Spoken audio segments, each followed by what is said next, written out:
Hey, team players, here, Local Football Flavor. We're about to do a series of quick hitting videos outlining where our thoughts are in a live draft. This is going to be a 10-man PPR draft. Bob will be drafting from the 2 spot. I'm going to be drafting from the 8 spot. And we're going to go through pick by pick as we're doing this live, what our thought processes are, the team that we're trying to build, so on and so forth. So we hope you guys enjoy all of these quick hitting segments as they come up. And here is today's episode. Yeah, and if I'm being honest here, Trevor Lawrence was a bad pick by me. Deshaun Watson is still there. Dak Prescott is still there. I could have came out of that position with Kirk, Pittman, or Goddard instead of taking Johan Dotson here, which Johan Dotson is good. I mean, when he's on the field, wow, like he's great. But there's no potential that Sean Dotson takes the number 1 role over Terry McLaurin. That there's not a world that exists. Yeah, I don't think that, and I think that Pittman and Kirk, and even Goddard in a way, when Goddard was playing, he had a lot of points. So I think that jumping the gun on Lawrence early here in the in the 8th round or 6th round, you can wait. He provides you with a lot of potential, but if you can get Deshaun Watson or Dak Prescott a little bit later and give yourself a little bit more value there, I totally regret doing that, and I totally would have rather have done that. So there's a lot of players here that I think I could take. Because I took those 3 running backs early, I'm not really thinking of taking a running back here. Like I said, Deshaun Watson is still on the board. I'm way regretting my decision here. I'm going to take Freiermuth for all the decisions for all of the work that you've put into thinking and looking at the stats for Freiermuth and taking a look at what he could potentially pull out statistically this year. The yards are there. The catches are there. It's only the touchdowns. It's only the red zone potential. And if the Steelers can move the ball in the red zone, Freiermuth is going to be a threat. He's going to be a threat to score a lot of points. If the Steelers can just move the ball, as they started to do towards the end of last season, this could be a big boom for Freiermuth. And as I said, my team would probably look a lot better if I didn't have to take Freiermuth here, took Dak Prescott, and then taken Goddard or Kirk up above, and then taking Freiermuth and Prescott down here instead of Trevor Lawrence.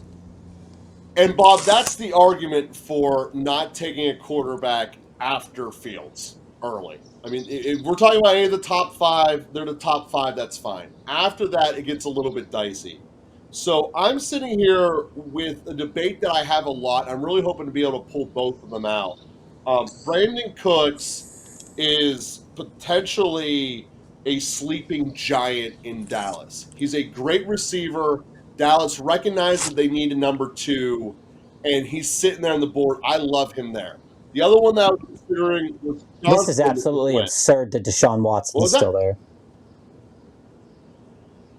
It's absolutely absurd that Deshaun Watson's still here. It really is, Bob. But we're at the part in the draft when I start swinging for the fences, and if I can get the number 2 receiver for Josh Allen in the 10th round, to me, that's a no-brainer. And that's strictly based upon the talent of the quarterback. He's the number 2 pass catcher on the team in Gabe Davis. I feel like I build this team a lot that has Gabe Davis at the end because I think he's such a great wide receiver target. Now, Bob, we're going to go a little bit outside of the conversation here because I want to talk about a guy we don't talk about a lot, and that's Burks. Burks is the number 1 target in Tennessee. Many people are saying that Tennessee is useless, put a fork in them. They have a better chance at a top 5 pick than making the playoffs. But every time I've ever heard that in my entire life, they throw the ball dirty from behind. So why is Burks, who's probably going to lead his team in targets, being slept upon? Mm-hmm. It's a first-round pick. It's a Yeah, there goes Watson there. To the auto. It's a very good question that you ask, Joe, because when it comes to Burks, we we looked at him last year and said this is the guy that's going to get all the targets. This is the guy and then he got hurt, and then he didn't perform to the standards that we would have hoped, and his conditioning was bad. And so you would think now that with a full year of getting back into condition and getting reps with quarterbacks, that the targets will be there. This is the similar discussion as we would have with Drake London. This is a similar discussion as we have with Marquise Brown. And Burks is going much later than those two guys.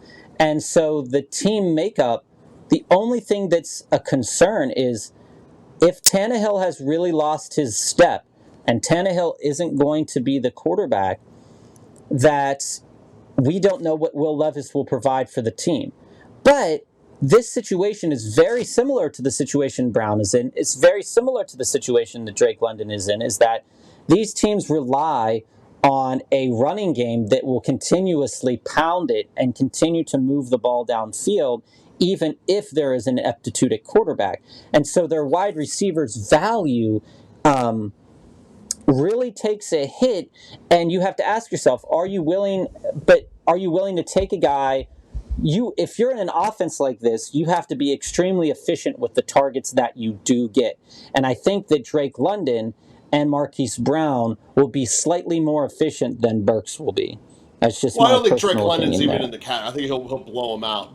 My question is, Burks is getting lumped down to the same area as Tooney, Addison, and Cooks, and in terms of the volume share to it's not even going to be comparable. Burks will get so much more target share because Mhm. there's not another option. Like to me, Burks should be going in the 6th to 7th round, and getting him in the 9th is a huge, huge grab. The amount of players that you're taking in those like 11, Mm-hmm. 12 range, it's I would rather take a chance on Burks because we know the targets are most likely going to be there for Burks, because the only other real statistical threat there would be their tight end and then Derrick Henry. And we know that if Derrick Henry can pound the rock, we know that if they can move the ball downfield, Burks is going to be a threat in that red zone. It's just like with Freiermuth in a way, is will those opportunities for touchdowns set him apart? And that's what makes the difference in Burks being 9th or 10th round versus a Marquise Brown or Drake London in the 5th or 6th round, because we are almost certain that Marquise Brown and Drake London will score touchdowns, but we're not certain that Burks will score touchdowns. And that's the reason why he is so low on the board. We're not questioning his yardage output. We're questioning those And this touchdowns. is my pushback against that line of thinking overall. Touchdowns come and go, we can't control them. But target share tends to remain the same.